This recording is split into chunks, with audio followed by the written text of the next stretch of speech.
यहाँ पे आप देखेंगे हमारा एचपी का लैपटॉप मदरबोर्ड है और इसके अंदर मैं आपको दिखाऊंगा जो हमारे बैटरी कनेक्टर पे सीरियल क्लॉक और सीरियल डेटा होती है वहाँ पे क्या वोल्ट बनती है, और जो हमारी बैटरी डिटेक्शन की पिन होती है वहाँ पे क्या वोल्ट बनती है, और हम इनको कैसे पहचानेंगे। तो मैं इसको जूम करके दिखाता हूँ आपको। जैसे कि आप देख रहे हैं यहाँ पे हमारा बैटरी कनेक्टर में बैटरी लगा हुआ है, तो मैं अभी आपको उसकी वोल्टेज चेक करके दिखाता हूँ मल्टीमीटर से।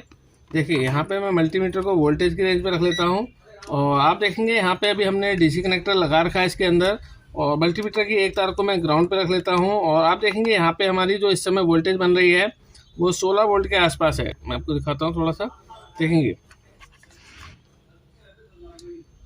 यहाँ पे जो हमारे अडेप्टर बैटरी कनेक्टर पॉजिटिव है वहाँ पे हमें 16 वोल्ट मिल रही है इन दो पिनों पे। और आप देखेंगे हमारी एसएम डेटा और एसएम क्लॉक की पिन है, जब बैटरी लगी है तब भी हमें यहाँ पे वोल्टेज मिल रही है। और आप देखेंगे एक पिन हमारी एनसी है और ये हमारी बैटरी डिटेक्शन की पिन है। आप देखेंगे यहाँ पे ये वाली पिन हमारी बैटरी डिटेक्शन की पिन है, इस समय 0 वोल्ट आ रही है क्योंकि बैटरी लगी है। जैसे ही मैं बैटरी को निकालूंगा तो यहाँ पे मेरी वोल्ट 3.3 वोल्ट आ जाएगी और आप देखेंगे ये दो पोल मेरी नेगेटिव की हैं। तो अब आपको मैं दोबारा से दिखाता हूँ। देखिए यहाँ पे मुझे 16 वोल्ट मिल रही है बैटरी की पॉजिटिव वोल्ट, इस समय बैटरी चार्ज हो रही है। ये मेरी एसएम डेटा एसएम क्लॉक की पिन है, दोनों पे ही बैटरी लगने पे भी 3.3 वोल्ट होगी और निकालने के बाद भी 3.3 वोल्ट होगी।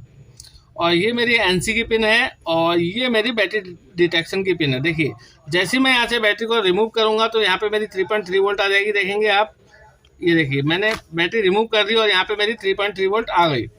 और आपको मैं दोबारा से दिखाता हूँ। देखिए जहाँ पे मेरी बैटरी चार्जिंग की वोल्टेज थी वहाँ पे अब 3.25 वोल्ट आ गया है क्योंकि बैटरी डिटेक्शन नहीं हो रही है और यहाँ पे अब बैटरी चार्जिंग वोल्ट नहीं बनेगी।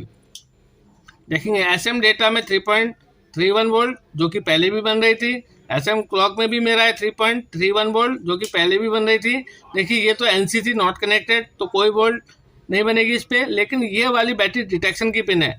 तो यहाँ पे अभी हमारी आईओ को कंफर्म हो गया है कि इसमें बैटरी नहीं है, तो चार्जिंग उसने बंद कर दी। तो देखिए जैसे ही मैं इसको कनेक्ट करूँगा तो ये बोल्ट मेरी बैठ जाएगी। देखिए बोल्ट 0 हो गई है। तो ये तरीका होता है हमारे बैटरी कनेक्टर पे चेक करने का। और अगर यहाँ पे हमारी मान लीजिए वोल्ट अभी भी आ रही है तो इसका मतलब हमारी बैटरी ख़राब है, ये बैटरी लगाते ही वोल्ट को 0 हो जाना चाहिए। और हमारी जो एसएम डेटा एसएम क्लॉक की पिन है इनमें हमें वोल्टेज सेम मिलनी चाहिए।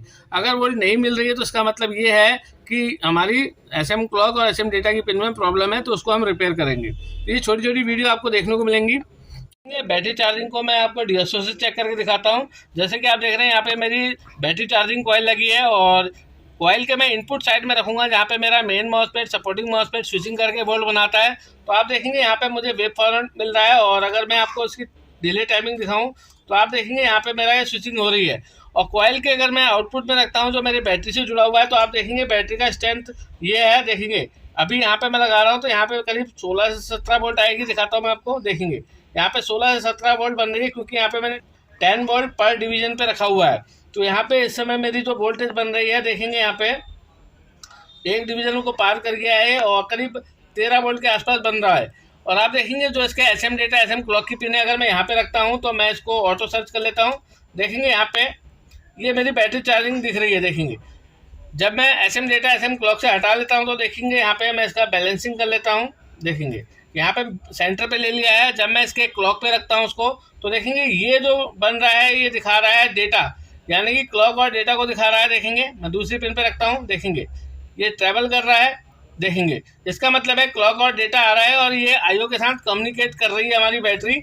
और आप देखेंगे जब मैं यहाँ से अडेप्टर को निकाल लेता हूँ, देखिए जब मैं यहाँ से अडेप्टर को निकाल लूँगा तो देखेंगे यहाँ पे अभी 3.3 वोल्ट का स्ट्रेंथ आ जाएगा। देखेंगे अभी भी कम्युनिकेट हो रहा है और ये थोड़ी देर के बाद देखेंगे नॉर्मल हो गया। देखेंगे यहाँ पे अब इस समय जो है ये पर 1 वोल्ट डिवीजन पे है। देखेंगे 1 2 3 यानी कि 3 वोल्ट की स्ट्रेंथ आ गई है मेरी सीधी सीधी। और जैसे ही मैं इसमें अडेप्टर को कनेक्ट करता हूँ देखेंगे यहाँ पे मेरा वोल्ट का स्टेट है और जैसे ही मैं अडेप्टर को कनेक्ट करूंगा तो आप देखेंगे यहाँ पे मेरी चार्जिंग चालू हो जाएगी। देखेंगे मतलब कम्युनिकेशन चालू हो जाएगी। ये मैंने लगा दिया। देखेंगे ये मेरा आईओ के साथ बैटरी का कम्युनिकेशन चालू हो गया है। देख सकते हैं आप। मैं इसका थोड़ा सा बढ़ा देता हूँ। ये देखेंगे ये मैंने बढ़ा दिया है और आप देखेंगे यहाँ पे इनकी कम्युनिकेशन चालू है।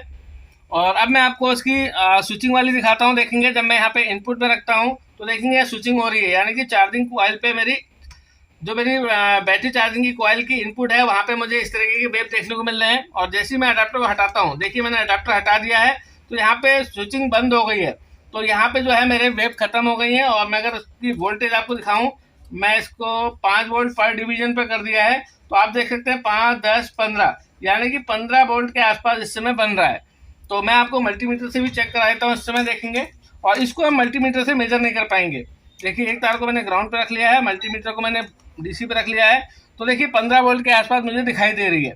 जबकि एसएम डेटा और एसएम क्लॉक पे मुझे मल्टीमीटर से केवल 3.3 वोल्ट चेक होगी। इससे मैं नहीं बता पाऊंगा कि इस समय मतलब कम्युनिकेट हो रहा है कि नहीं हो रहा है। तो आपने लैपटॉप में बैटरी चार्जिंग की प्रॉब्लम को सही से ओके करना है तो इसके लिए आपको डीएसओ की रिक्वायरमेंट होती है। तो इससे आप एग्जैक्ट बता पाओगे कि चार्जिंग आईसी और आईओ और बैटरी के बीच में कम्युनिकेट हो रहा है कि नहीं हो रहा है, सीरियल डेटा और serial clock. SM data, SM clock से मतलब होता है सिस्टम मैनेजमेंट बस डेटा और सिस्टम मैनेजमेंट बस क्लॉक। तो इस डीएसओ की मदद से हम इनको चेक कर पाते हैं। तो पूरा वीडियो देख लें। थैंक यू, धन्यवाद।